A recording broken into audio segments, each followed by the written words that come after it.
Good afternoon, good morning, good evening, whatever time it is that you're listening to the Next Level podcast brought to you by McIntyre Inc. I am Brianna McIntyre, the COO of McIntyre Inc. with the founder, the co-founder, the Michael McIntyre today. Peace. So he's letting me host. It's time for me to sit in the hosting seat for a change. Right. And we're shaking things up here at McIntyre Inc. And we're really excited to begin some new conversations. Yes, we are. And everybody, my new team back in there, Colby and Amy and Nathan, told me that we're going to change up some things, which I'm not happy about. I don't like a lot of change. So how do you deal with change, Michael? Let's start off there. I gripe about it. And what does that do for you? It makes me feel better. And what does your wife say about it? She says, you got 10 minutes to stay in your dirty diaper, then change it. True conversation happened last night. Yes, I can tell you all. Oh, it was. She let him do what he needed to do, and then they moved on. Yeah. How about you? We let you do what you needed to do. Oh my goodness! Last night was not my best night. But it was some of the best soup and bread in the history of soup at least I fed y'all well. That's all we can say about last night. It was beautiful. I brought a bad attitude though. That's okay. Sometimes we get that BA, right? We do. That's and the real. And Nathan's looking at me like I never get a bad attitude. As producers are always in a good mood. They just have been so refined. That's right. over time. All right, so what are we doing here, daughter? Okay, today we're going to talk about mindset over goals. And so we have this amazing new thing called First Tuesday. So the first Tuesday of every month, we're going to go live with Michael, Stacy, Robin, me, and Brecca, Nathan. Yeah, and we're going live and allowing a greater conversation to take place between anyone who's interested in having dialogue, asking questions to our team. Right. Sometimes we know that people want more dialogue, maybe after NLE, before NLE. It doesn't matter. Right. So it's, all are welcome. So basically this theme emerged in this last First Tuesday, and it was really fascinating. And it's something that has been here all along, but it showed up in a unique way through some of the questions, and people were asking, I think, questions about New Year's, of course, goals, resolutions, whatever. And so something kind of emerged in that conversation, and Michael shared something very controversial, that he does not like goals. I don't. Okay, let's talk about it. All right. Well, first of all, you're doing such a great job as our chief operating officer. And thank you. I know it's like herding cats and then dealing with your family. And for those that are in a family business, you know what I'm talking about. But you do a great job, and I thank you for that, Brianna. It's an honor to do what I do. Well, you do it great, and I love that I can trust you with the checking account. Praise God. That's a big deal. Praise God. So goals. All right. And, I remember back, a long time ago, back in the Stone Age when coming out of the Air Force, got my college education and all set, and I was in a sales position, and somebody said, hey, man, what's your New Year's resolution? And I thought, well, New Year's resolution, and then, so I thought, okay, here's what I'm going to do is I'm going to get up every morning, I'm going to run 10 miles, and I'm going to do this, and I'm going to do that. And, by January 3rd, after I got over my hangover back in those days, I didn't do a darn thing, right? And so, then I felt guilty, then I felt shame, and then I felt all these things. And so this is before I knew Jesus. So I just decided, you know what? I'm out with that. And then I remember Ronald Reagan, my favorite president, and he was running for president, and he told his reporters or his staff that he's going to run this, and they asked him, do you have any goals for this? He goes, no. He said, what I do is I run my campaign as if I'm 20% behind in the polls with my opponent. And so that stuck with me because I thought that was good. That gave him motivation. So that's the way I did it. I always, even if I made $100,000 that month, okay, I acted like I only made $80,000. And I know that sounds kind of contrite, but that's how I did it. And if I made 2 sales, I had to act like I only made 1 sale, and so it would push me into that. And so that's what I did. And everybody does their own thing, but I think New Year's resolutions are Satan's way of making you feel guilty because nobody's going to keep them. They just don't, Yeah. because they just don't. It's a natural order of failing. And goals to me are, I think I'd rather have a vision than a goal. I think visions are more important than a goal and a mission. So And why? because a goal is like one thing that you're going to hit, and maybe you hit it, maybe you don't. And then what happens is you end up lying to yourself anyway and self-adjusting, saying, okay, I can't do 10 miles, but maybe I can do 6 miles. That's good. And then, and then you allow that deal, instead of having a vision of here's what I'm going to do is I'm going to go out and I'm going to run this many miles a week, or I'm going to run this length of time at maybe a 10-minute mile or 8-minute mile, whatever that might be. So how and is have a that, vision.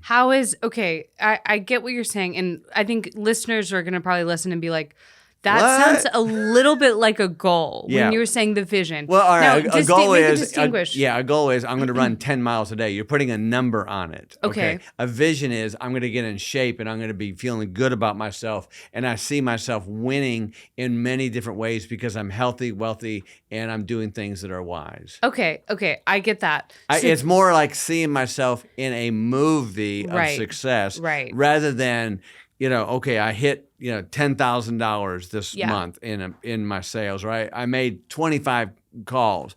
I don't want to put numbers on it. To me, numbers are limiting. Right.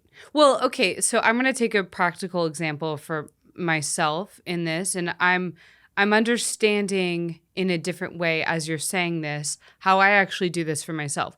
So I could go home and write out these are my daily habits. This is what I want to start doing that I'm not doing already. And I've learned over time, and this is probably some psychological thing, I have to fall in love with the idea of doing it in order to do it. And so it's almost like, okay, I'm gonna watch some YouTube, TikTok, whatever, of people who are doing that thing, and it's what it is I think now that we're talking about this, I think I'm catching their mindset. And so I'm catching, okay, so that's what that in shape person does to do it. And so I'm catching, this is how they approach their life. This is not just a one day at a time, because I think what you're saying is so true in the sense that one day of running 10 miles isn't going to make you in shape. Right. It could make you really sore. Right.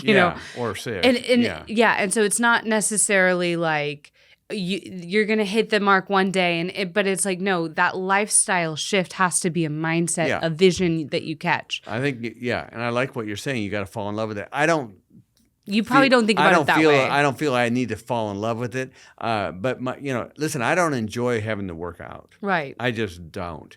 But I do it, okay? Because I want to live a long time. Right. And when I'm alive, I want to be healthy. So, and I don't get attached to one thing. I mean, I used to jog a lot, but now I'm doing the bike more. It's easier for me, and it's more, especially with the weather. When the weather changes, I don't want to be out when it's cold. So I change things up, but I do it. I get my 35, 40 minutes in of extenuating exercise, and what I do enjoy is when I'm finished. Okay. And I got that sense of completion, and then so that's the part you love. That's the part I like. That gives me, and I like to do it in the morning. That way I don't have to think about it the rest of the day, because otherwise my mind has got that constantly. You're like, I've got to run. Or when am I going to work out? When am I going to work out? When am I going to work out? And I have that, like, I do give myself a day off, but I work out 6 days a week. Do I like working out? No. I wish I never had to. I wish I could just sit around and eat, all garbage all day long, the stuff that I love to do. I love sugar, and I know that I can't do that because it creates my cholesterol issue. So you're right. I have a mindset of what I want, and I have a vision of how I want to look, what I want to weigh, how long I want to live. And when I am alive, I want to feel good about myself. That's why I don't drink alcohol anymore. Yeah. It's not that I'm a teetotaler or think it's a sin. Being drunkard's a sin, but I don't like the way it made me feel. Right. And so now I've got a mindset. Do I miss having a drink every now and then? Sometimes, and I'll still have a glass of wine, or if I'm, a special occasion. But I don't do it like I used to do it, because I like the way I feel not doing it. And so I like the way I feel after I work out. So it is a mindset. And I think what you're saying is right. And I think I don't fall in love with that. I just feel that I like having the results. So I'm everything in my life is basically result results-driven. orientated. Yeah. So I like the feeling afterwards, and I like the result getting on the scale, Right. and I like the result the way my clothes fit. Right. Well, which is so fascinating because I think people who think, okay, you're results oriented, then you have to be so like, you know, in that goal mindset. Okay, I'm gonna shake this up a little bit. So in our MBA and coaching, something that we really focus on, because we do care about people getting stuff done. Right. Like, we are doers. We want to move the needle. Yeah, that's not. I don't want that to come across as that is a goal in everything that we do, or that's the focus. Anyways, what I'm trying to focus on is what by when. Right. Okay. So why do you think what by when is important? And it's a way of looking at goals for people who really care about goals. So how do you distinguish that? A goal to me, a goal is like a mountain. Okay. And I see a goal as a mountain that somebody has to climb, which maybe they don't want to climb. Okay. Because it's going up. Right. And there's gravity pulling against you, and you've got to really climb. Yeah. A what by when is I'm going to put a stake in the ground. Okay. Okay. So here it is. I want to make $1 million, by, the time I'm 50 years old, or I want to start my own business. I want to start my own company. Yeah. Here it is, December 20th. And by February 20th, I want to have 2 customers, and this is what I'm going to have, that 2 customers. It's not a goal. It's here's what I'm going to do. What am I going to do? And by when am I going to do it? A goal, and to me, that's a lot easier to accomplish than say, okay, my goal is to start a business and have $500,000 a year in revenue. Right. Because to me, that is a goal that you've heard lofty. It might be a goal that you can't see how to get there. But when you say, here's what I want to do, and by when, you put a definite time period in it. A goal is whenever you hit it. A what by when is there's a expiration point on that. Okay. So you need to get your ass in gear to get it done. Yeah. Right. So if I've got that to me, because I don't believe in 5-year business plans. I believe in 90-day business plans, because the earth is moving faster and everything's moving faster. And all the variables will change quicker. So it's what by when, and what are you going to do? What is it that you want to do, and by when do you want to have it done? Okay.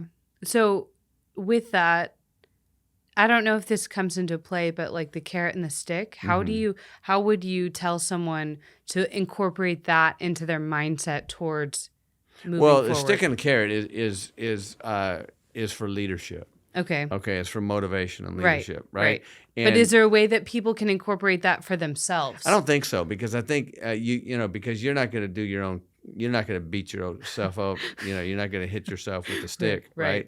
Metaphorical stick. Right. So no, I think it's for leadership. And I think in leadership, you've got to be able to let them hit the carrot every now and then. If not, they're going to quit, or they're going to, steal from you, or they're going to just, Well, can you burn explain out. the carrot and the stick for anyone who doesn't know what that is? So just imagine, you've got a donkey or a mule, right? And you harness the mule to a trailer, and you fill the trailer with rocks, because that you want that mule, that donkey, to take those rocks to the next place where you want to go.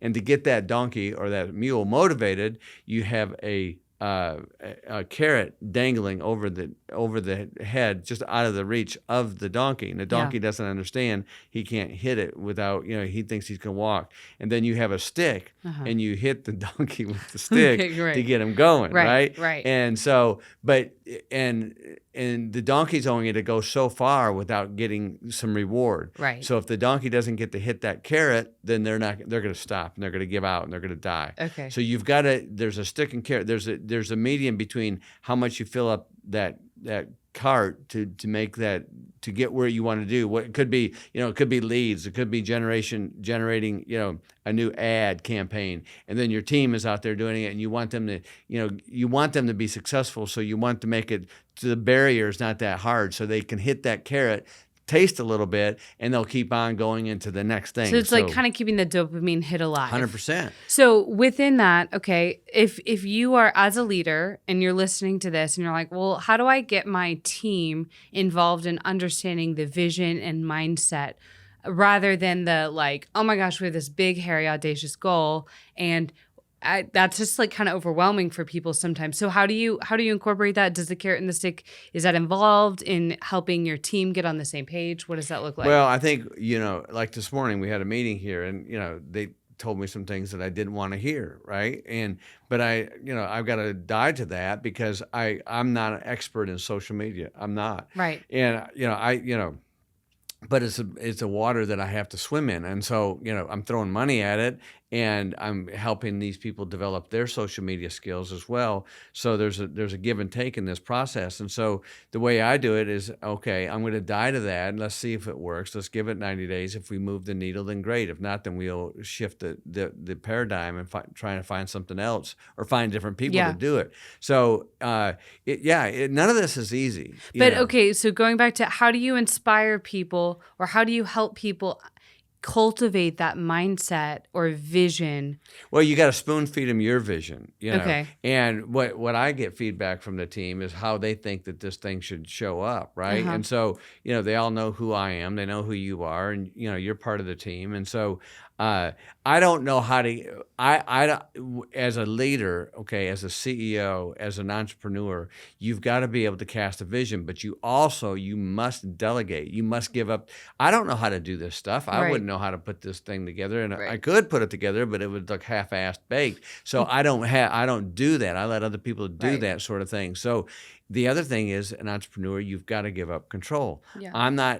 They told me that we're going to have to start a whole new Instagram page. I'm not happy about that. Yeah. Okay. But I'm not going to sit there and I'm not going to put a stake in the ground and say, no, we're not doing that. Right. Because I don't know. Right. What I do know is how to generate wealth. What I do know is how to make people wealthy. And so I'm going to trust their process, and I'm going to trust that process. And so how I motivate the team is, okay, here's where we want to go. We've got the accelerator coming out. We've got MBA, McIntyre Business Accelerator, and we're going to launch this thing out on YouTube on McIntyre Inc., which is our new YouTube channel.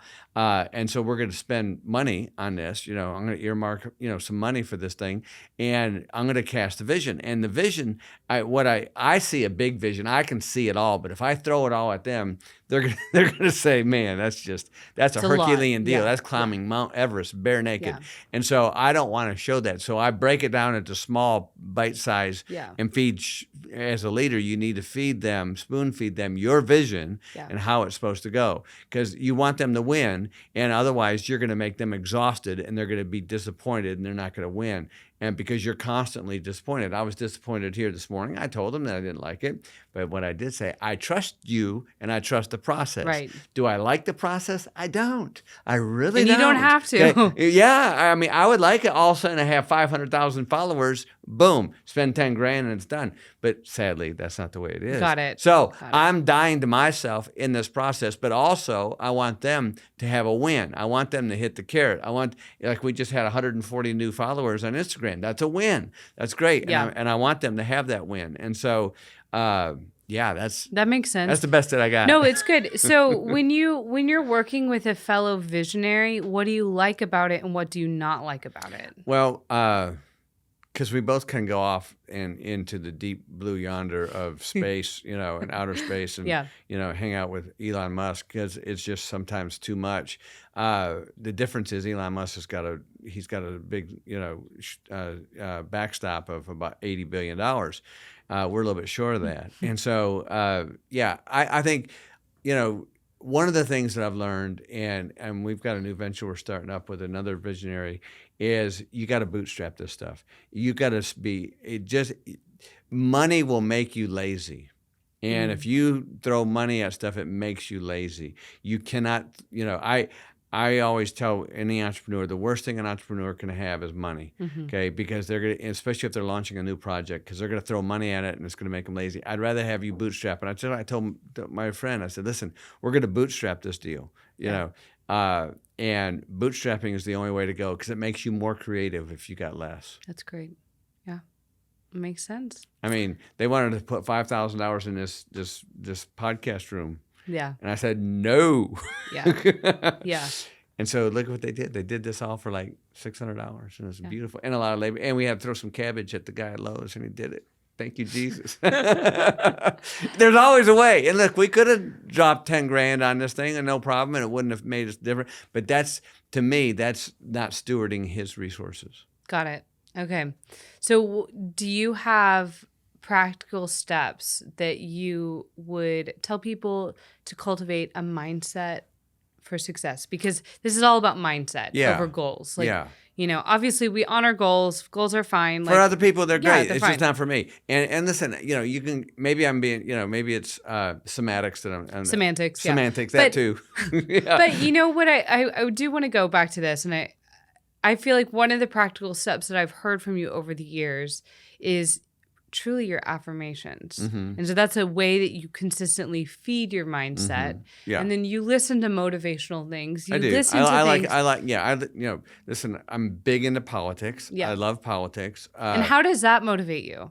Just to see, just to watch what Trump went through the last 3 years is just amazing. I mean, he didn't have to do that. He could have given that up. I mean, he's got $1.95 in the bank, and he didn't need to do that. And that motivates me. And do I like his style sometimes? No, but I love the results. And so it's seeing someone like put it all out there. Yeah. Put it all out on the line. I mean, Elon Musk probably inspires you as well. Yeah, and he's almost been broke 2 or 3 times. And I do like listening to some people on the podcast. I like Ed Milet. I think he's got some really good stuff. Some of the stuff is self-grandiose, and I don't like that. Yeah. I'm not a fan of Grant Cardone, and I'm just not. I think he's arrogant. But he's successful, and that's fine for him. I'm sure he helps a lot of people. I mean, maybe he does. Obviously. He doesn't help me. He pisses me off mostly just because his arrogance. I just don't like it. And I think humility is important with successful entrepreneurs. But be that as it may, I think you're having your mindset. So affirmations, I deserve to be prosperous. I have great worth just being myself. The more I give, the more I receive. My mind is in touch with God's money-making ideas, universal money-making ideas. Because, Chris Valentin taught me that, there's an algorithm going above everybody's head, right? A heavenly or a spiritual algorithm of money-making ideas and relationship ideas. And anybody can grab it. And some believers grab it, and they don't even, and some non-believers grab it, and they don't even know they grabbed it. Yeah. And so it's all there, and it's just being yes to it. And so the kingdom is accessible to anyone. To anybody. Which, to your point, I think, or to the point that's been made several times, and you shared about this, how when you were talking to Sean Bowles, he pointed out the fact that God gave you what he gave you even before you knew him. That he gave it to me. Right. Yes. And before I gave my life to Jesus. Right. Yes. And that's the kingdom. The kingdom works that way. That's right. It's he gave accessible. it to me in vision. It is. And then Peter Lewis taught me that, listen, if you want your giftings anointed, you need to spend time with Jesus, who's the anointed one. Right. And that changed everything for me. And so that's probably how your faith came into that mindset. Right. That's exactly right. Yeah. And so you got to get your mindset right. And whether it's relationship, whether it's physical conditioning, whether it's eating right, eating right's a big deal. Do I enjoy eating fish every day? No. I would really like to get into some ribs, some potato chips, and 15 Snicker bars. And that would be before lunch. But I don't, because I don't want the result. I want the results to be different than that. So it's a mindset. Right. And I get bored with eating fish and chicken. I do. But I also don't get bored with feeling good. That's good. Yeah. So focusing on the results. The results. And that's, it's just like anything else. I mean, if you, like, you went to college, you went to SMU. Yeah. And it wasn't easy sometimes, another time, but you did it. You got your degree. All of my daughters all did go to college, get the 4-year degree, which I'm proud of. But it's the result. It's putting in the time and getting back the result. Yeah. And the results are and to your point, that's a great point. The vision, you set a vision out for us that all of your daughters would get this degree. Okay. That's right. And I bought into that, and I was happy to buy into it. Like, it was given to me. It was very generous, obviously. But now that I think about it, like, you didn't come in and say, I need you, Brianna, to go get a business degree. Right. You were very generous. That's right. Okay. It was a gift. It was a gift. I went in thinking the smartest thing would be to get a business degree. Do I still think that? Probably would have been. I wanted you to have a law degree. Well, that's really what he wanted, which I also think that would have been. I'm tired of paying legal fees. That would have been really smart too. However, then I had to shift because there was one class like micro economics. I loved macroeconomics for whatever reason. Micro was the end of me for whatever reason. I dropped it. I was like, I'm not going to do this class. Maybe, who knows? I don't know why. I don't remember the full thing. But I remember thinking prophetically, and I didn't know it was prophetic at the time, I can learn business from my dad. Yeah. I just was like, it's okay. And you were really kind to me in this because I remember at one point I was like, philosophy degree. And you were like, okay, whatever you want. Like, whatever. Underwater basket weaving. Right. I did land on history, which, there's history. Great things about history, and does get you ready for critical thinking and things like that. Do I think that you got the ROI on my history degree? I don't know. I don't think so. I think you're being kind again. But what I'm learning from this story as I unpack this for you guys is that you had the vision, and it wasn't like you were open to the human experience being a part of it. Mm-hmm. You knew I could get a degree. Mm-hmm. Okay. And you knew I could go through that process, and you gave me everything I needed to do it, but you weren't stuck on, it has to be this. It has to look like this. Because that's a control issue, right? Right. And so I think as a leader, and what we've come out, you have to relinquish the control. You got to relinquish control. And some entrepreneurs are, listen, and I think one of the biggest demonic spirits on entrepreneurs is perfectionism. Yeah. And I think, they get into the fact that everything's got to be perfect, and, I always tell people, I said, listen, if you're waiting, you're sitting in the house waiting for all the lights to turn green to go buy groceries, you're going to starve to death. You're going to have to run some red lights metaphorically. Right. And as a entrepreneur, you can strive for excellence, but you should never look at perfection because it doesn't exist. Right. The only thing that's perfect is God. And so, and I think perfectionism is the downfall of many entrepreneurs.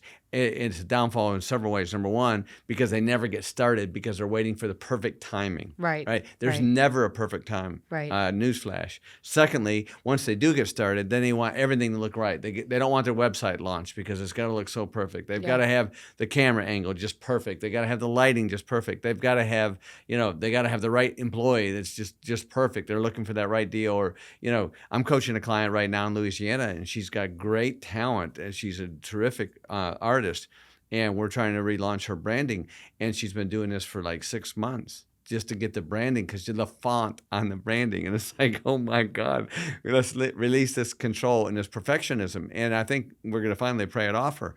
But that's because this woman is extremely talented and gifted. So to entrepreneurs, let your control go. That's good. And listen, things aren't going to always turn out great. I mean, look at Elon Musk. I mean, I can't tell you how many times that he almost went broke and he almost dropped it and things he shut down. Right. And there's countless of entrepreneur stories out there that didn't work out the way they wanted it to, and it was a big total flop. But that's how you get to where you want to go. Right. Because if you are a perfectionist, then you are laying awake nights being miserable. That makes, absolutely. And I feel like I have had a lot of experience with that perfectionism, and it's hard. It's hard to let go of it. It is because and then you are giving away everything that you are, and you're saying that like God isn't enough. Right. And it's like, the first few things we've been doing here with the new social media team, which is great. There's a couple things I looked in there and I thought, man, that lighting, I look like Count Basie's ugly brother. I said, my bag's got bags. And I said, we got to fix that, And but I let it out there anyway. I let it go, and did I like it? They always say we're our worst critic, which I can testify to that, but we got to die to that. So, okay, I'm thinking of going back to parenting because of just how we talked about college for a parent, whatever. Going back to setting a vision for your children and for that mindset. And I think that y'all did a great job. I'm thinking of a movie that did a really excellent job of showing this. And there's some both healthy things in it and some unhealthy things. It's the movie about Venus and Serena Williams, King Richard, with Will Smith in it. And he had a vision for his children. Yeah. And what did you think of that, like, depiction of him and his wife were so specific even before they had the children. Like, this is how it's going to go. What are your thoughts on that? Yeah, I think they're nuts. I think kids need to be kids. I Yeah. think that stills their childhood. Obviously, they're very successful, but at what cost? Right. Right. I mean, look, there's certain things that I love that you did, and there's some things that you didn't do that I was disappointed in. For sure. But that's part of parenting. I mean, God feels the same way about us. Yeah. I'm sure He's really happy with some things we do, and then He knows kind of frowns on some other things. There was better options. And so it's just part of the cycle. But in the other thing with King Richard, I think he is vicariously living through them. Yeah, and that's unhealthy. That's a very unhealthy situation. And so, I think you got to let your kids be your kids. But one of the things that I think that we adopted, your mother and I adopted, was a family motto, which was dare to be different. And I think we can be different. And and I think with that, that's all I cared about is like you guys stepping out. When you were younger, Brianna, you were really different. You were, I remember you carrying on and acting. It was crazy. When he says different, it means I was like real goofy. It was fun. It was great. It was very exciting. And at some age, I think about 6th grade, Gloria Snyder made you mad, and and then from that point on, it was game on, and you went at it, which is good also. But we let you do what you needed to do, and so. And as a parent, I think you need to put up boundaries, and especially when they're living under your roof and your children are minors. Right. You got to have boundaries, and they got to adhere to those boundaries, and they got to have self-discipline, and they got to follow the rules. And it's no fun, but they have to do it.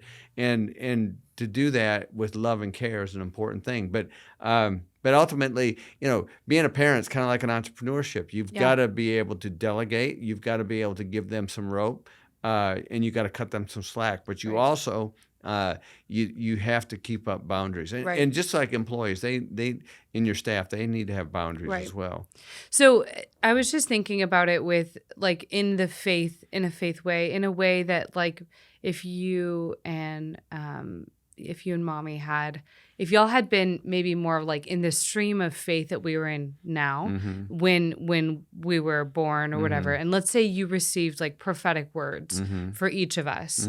And so how would you have, like going back, stewarded that with us? I know obviously there's an element with prophetic words that you hold things loosely, or if God had given you like a vision, because some people could argue that maybe King Richard, whatever his last name, maybe he was super prophetic, Yeah, and I my answer would be I don't know. Yeah, I really don't know. I know that like with the grandchildren, I was each one was born, I got to pray over them right when they were born, which was really kind of cool.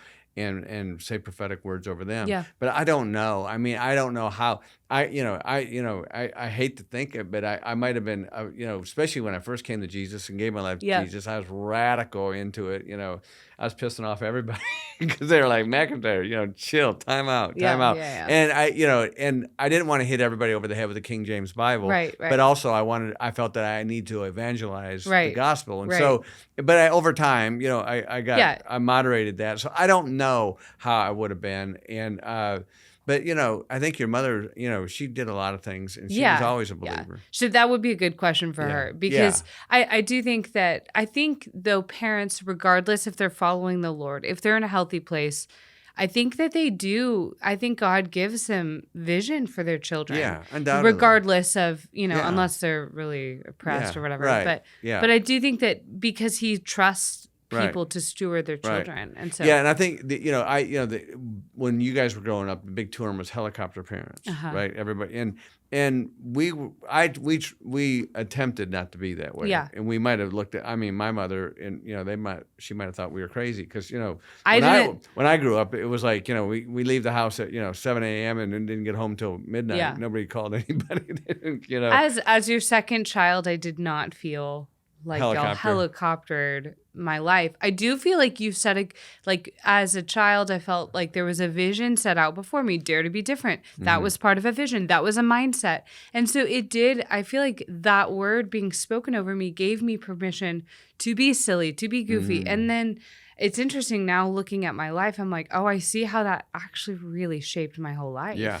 And things, for both, it's not in a bad way, but now I'm recognizing how my life doesn't look like like, okay, it doesn't look like everyone else's. No one's life, newsflash, no one's life really looks like everyone else's. You know, we're all very unique in that. But now I'm understanding how that mindset opened a door for me to be okay with being different. Right, who you are. Yeah. Right, because that's how God made you. Yeah. So let me ask you this: how do you think McIntyre Inc.'s mindset is going forward? How do you think that we are shaping this? Because you're right in the middle of all of it on a daily and hourly basis.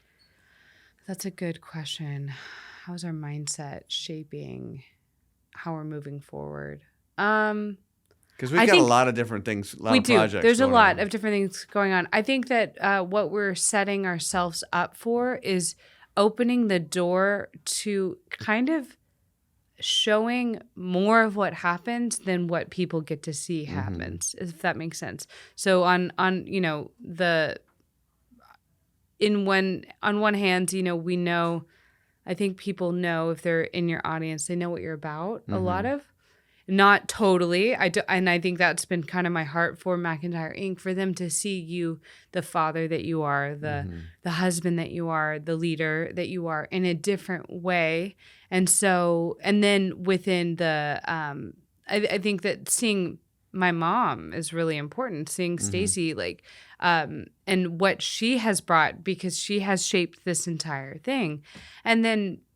Again, like bringing in Brecca, Casey, myself, and showing those other dynamics, those other sides, and that this is a family affair. It's not just a one-sided, one person operation. And so I think showing that invites people to see themselves in these different expressions. Yeah.